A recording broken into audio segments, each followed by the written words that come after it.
Astrology. This is the astrology for Justin Timberlake. He's a Leo rising, moon in Sagittarius with Neptune, and a sun in Aquarius. And obviously, the Leo jumps out. Leo rising. The ruler is the sun, and the North Node there in the 12th in Leo as well. That would be where he's headed in this life. And this is a guy who started off early in life with that Leo. And when I say that's where he's headed, you could look at this in the 12th house of dreams, performance, acting, music. Just by looking at this without looking at anything else in the chart, it would suggest that this is going to continue for the rest of his life. And if we look at the ruler of that rising there, it's in the 6th.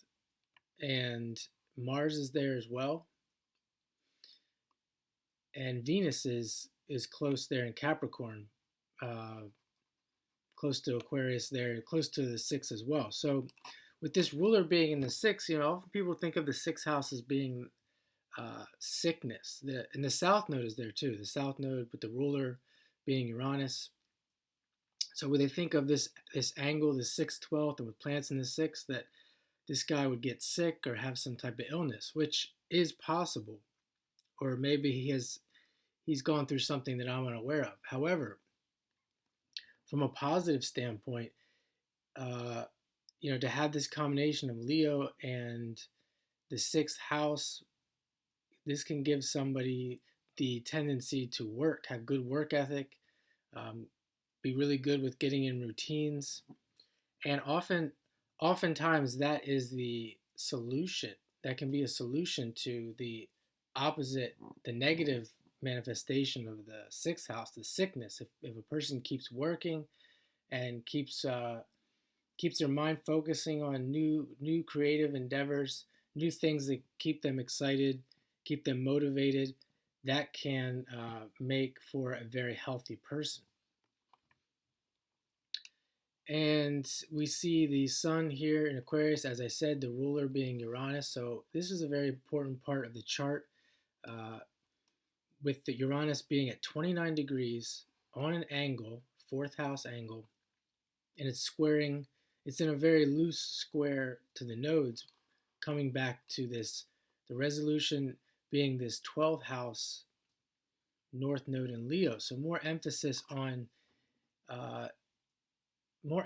to really move into that 12th house and into that Leo space. And we're talking about Uranus here, so we're talking about uniqueness, genius,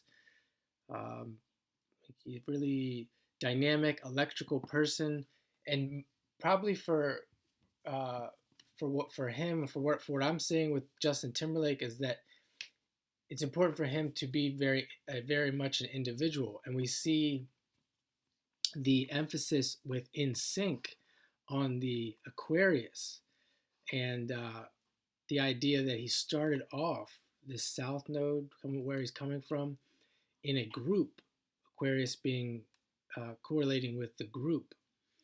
And then he had to break away this Uranus here and assert his individuality. Even though I think he was the lead singer, it was inevitable for him to break away and be the individual star that he is. And you could see the difference. I bet if we looked at the other guys' charts, we wouldn't see this as much emphasized in their charts. Now, he does have this moon in Sagittarius, also in a Leo decan at 24 degrees. The last decan there, 20 to 30 degrees of Sagittarius, coming back to Leo. And it's conjunct Neptune. As I said, Neptune, Pisces, 12th house being performance, acting, music. That's why oftentimes you see people who are into music, they're often actors as well, or even big sports stars. They become actors later on as well, because the energies are fluid like that, and many people aren't aware of this, what they can actually do. They get kind of fixated on what they are or what they think they are, but the real geniuses are able to move like water, Pisces, in and out of different fields that also correlate to that planet or to that energy. And their skills tend to transfer over. We see he's got a Jupiter Saturn, so more Jupiter Saturn in Libra, so more emphasis on work ethic and um, very much being respected among his peers. You see with the Jupiter Saturn in Libra, the social sign, it's making a trine to that Sun in the sixth. So he would have good fortune when it comes to work. You see that Jupiter Saturn's in the money house, the second house. It's ruled by Venus, which is in a very fortunate house in the fifth. So this is a guy who probably is well respected among his peers. He would have good fortune when it comes to getting work. Because of that, his social network would really do well for him. He even has Mercury and Mars in the seventh, and Mercury in the seventh. And with this seventh and this emphasis on the seventh, you would think with that Mars Mercury, I mean, he may have a very sharp tongue. He may say some things that people don't like. However, if it's used positively, I mean, it is an Aquarius, and it is making a trine to Pluto. If it's used positively, as him asserting his individuality, asserting his enthusiasm to participate, um, to be involved, to be social, using his tongue. I think Mercury using his voice uh, in a positive way, that can really work positively. So you can see it's not always a negative manifestation, this idea of Mars Mercury. And it's making a trine to Pluto. I just did another chart. I forget who it was. I see if you're following this, if you're watching these, you'll hear repeating themes from these successful people: Mars, Pluto, trine in air. I had the same exact trine in air. And actually, I have Mars in 29 degrees Aquarius. He's got 25 degrees, and I have the Pluto at 29 degrees Aquarius. I never really was a big fan of NSYNC, but as he broke away and got into acting, I became a little bit more of a fan. But that aspect really gives that ambition. I mean, this guy's probably a thinker. He's adaptable. As I said, with that idea of using Neptune in different ways. Also, with this Venus in the fifth, he's going to have good fortune when it comes to his children. So I would look out for that as his children get older.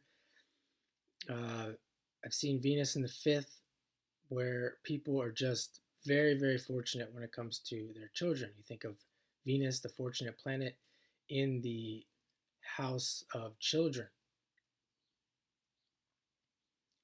Now, we might even look at his wife, because what I noticed was his wife is Jessica Biel, and you could say his wife, with that Venus in Capricorn in the Virgo decan, and even the wife being Mercury, think of Mercury as the wife on the planet on the seventh house cusp being Uranus, coming back here to 29 degrees. As I did Jessica Biel's chart, I really didn't notice it as I was doing it, but as I looked more into her, I saw her at the Met Gala, and I saw what I saw was this tendency towards being thin, which I never thought of her as being someone who was obsessed with being thin, and she was probably the thinnest I've ever seen her.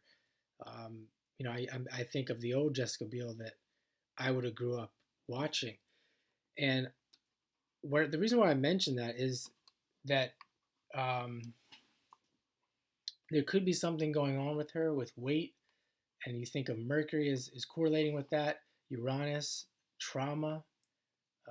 We see there is a square between that Uranus and, as I said, it's ruling her seventh house. There's a square there. So could be some image issues with his wife, things of that nature. And I'm going to do a composite. I may look more into this chart. I may look more into the synastry, and you can kind of see how this seventh house plays out with the partner that the person finds themselves with. I was saying about that Venus because it's in that Virgo decan and Capricorn, and Venus can be associated with the wife and romance, and I have my sun here, so I think there is some correlation there with usually with image and eating disorders and things of that nature that we may associate with Earth and Virgo, and sometimes Capricorn and Taurus as well.